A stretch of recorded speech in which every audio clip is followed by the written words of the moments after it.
নিম্নচাপের জেরে দক্ষিণবঙ্গে ফের দুর্যোগ। গতকাল রাত থেকে টানা বৃষ্টি হয়ে চলেছে। এই পরিস্থিতি আগামী 7 দিন বজায় থাকবে। দক্ষিণবঙ্গের বেশিরভাগ জেলায় বৃষ্টির সম্ভাবনার কথা শোনাচ্ছে আলিপুর আবহাওয়া দপ্তর। অর্থাৎ দুর্যোগ থেকে এখনই রেহাই নেই।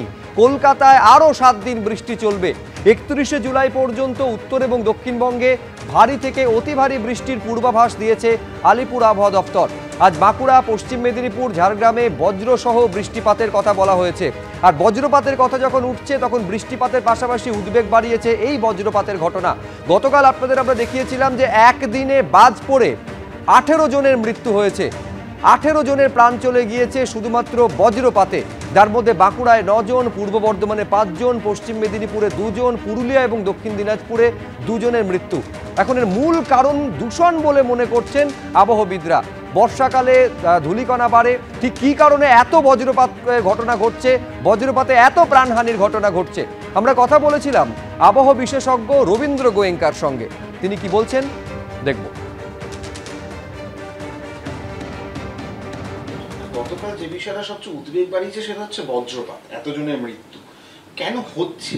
এতটা বজ্রপাতের প্রবণতা কেন বেড়ে যাচ্ছে? এই ব্রেক পিরিয়ডের পর মনসুনের যে কিছুদিন স্থায়ী থাকার পর যখন মনসুন আবার রিঅ্যাক্টিভ হয় তখন কি হয়, তার মাঝখানে যে ফেজের মধ্যে পলিউশনটা অনেকটা বেড়ে যায় অনেক অঞ্চলে, এবং তার দরুন কি হয় যে পলিউশনের ধূলিকণাগুলো, যেটা আমরা এখানেও দেখতে পাচ্ছি যে এই প্রায় উত্তর পূর্ব উড়িষ্যা এবং দক্ষিণ ঝাড়খণ্ড এবং সংলগ্ন যে এলাকায়, এখানেও দেখতে পাচ্ছেন কার্বনের এমিশন বা কার্বনের কনসেন্ট্রেশন অনেকটাই বেশি রয়েছে এখনও। এবং তার দরুন কিন্তু যদি আমরা একটু ক্লাউড ফর্মেশনের উপর ম্যাচ করাই, যে এই জায়গাতেই কিন্তু আপনারা ক্লাউড ফর্মেশনের অনেকটাই ফর্মেশন আপনারা দেখতে পাবেন এবং অ্যাক্টিভ দেখতে পারবেন। দেখুন এখানে কিন্তু থান্ডারস্টর্মটা অ্যাক্টিভ হয়ে যাচ্ছে।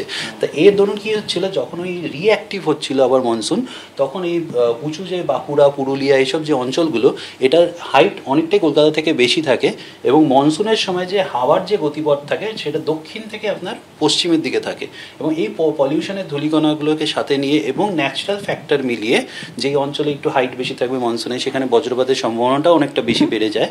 তা এই সময় মিলিয়ে কালকে কিন্তু দেখা গেছে যে পশ্চিম অঞ্চলগুলোতে, পুরুলিয়া, বাঁকুড়া এবং ঝাড়খণ্ডেরও কিছু অঞ্চলে অনেকই প্রাণহানি হয়েছে এই লাইটনিং থেকে। এবং আগামী কয়েকদিন যদি দেখা যায় যে আরও কিন্তু এই দিকে আরও উত্তরপ্রদেশ বা এই অঞ্চলগুলোতে কিন্তু আরও লাইটনিং স্ট্রাইকস আরও বাড়তে চলেছে, এবং যে সেন্ট্রাল পোর্শন সেখানেও কিন্তু বৃষ্টি থাকবে, এবং থান্ডারস্টর্ম অ্যাক্টিভিটির সাথে এখানেও লাইটনিং স্ট্রাইকস অনেক বাড়বে। এবং বর্ষার যখন বর্ষা রিঅ্যাক্টিভ বাস্ট মোডে কিছুদিন থাকে তখন দেখবেন যে বৃষ্টি হচ্ছে কিন্তু লাইটনিংয়ের ওরকম কোনো খবর পাওয়া যাচ্ছে না। তখন কী হয়, ধূলিকণাগুলো আবার একদম কম হয়ে যায় হাওয়ার মধ্যে, এবং তার দরুন কী হয়, ওই যে ঘর্ষণ ওটা হয় সেটা কিন্তু অনেকটাই কম থাকে। তার জন্য আপনার লাইটনিং স্ট্রাইকস অনেক কম থাকে। যেহেতু সাধারণ মানুষ উদ্বিগ্ন হচ্ছেন, আপনি একটা পদ্ধতি একটু আগে বলছিলেন, একটা 3 সেকেন্ডস। হ্যাঁ, তো বেসিক্যালি এটা আমরা ইউজ করে থাকি যে আমরা যদি কোনো খালি মাঠে থাকি এবং আমরা যদি কোনো লাইটনিং স্ট্রাইক দেখতে পারি, তার দরুন ওই লাইটনিং স্ট্রাইকসটা আমার কাছে কতক্ষণে আসছে সেটাকে আমরা যদি সেকেন্ডে ক্যালকুলেট করি, সেটাকে আমাদেরকে 3 দিয়ে ভাগ করতে হবে বা 3 দিয়ে ডিভাইড করলে আমরা তার কিলোমিটারটা পেয়ে যাই। যদি সেটা প্রায় 10 কিলোমিটারের নিচে থাকে তাহলে অবশ্যই আপনি ওই লাইটনিং স্ট্রাইক জোনেই আছেন, যে কোনো মোমেন্টে আপনার আশেপাশে বা লাইটনিং হতেই পারে। তাই জন্য সাথে সাথে আমাদেরকে শেল্টার নিতে হয় একটা কোনো প্রপার কংক্রিট এরিয়ার নিচে।